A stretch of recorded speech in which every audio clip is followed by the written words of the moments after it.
Here is the linear equation we are asked to solve. X plus x equals 50 plus 10.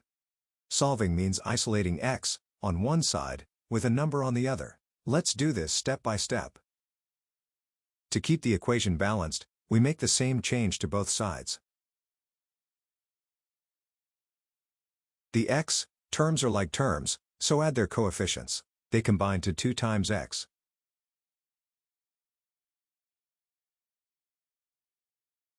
Two is multiplying x. To leave x alone, divide both sides by 2.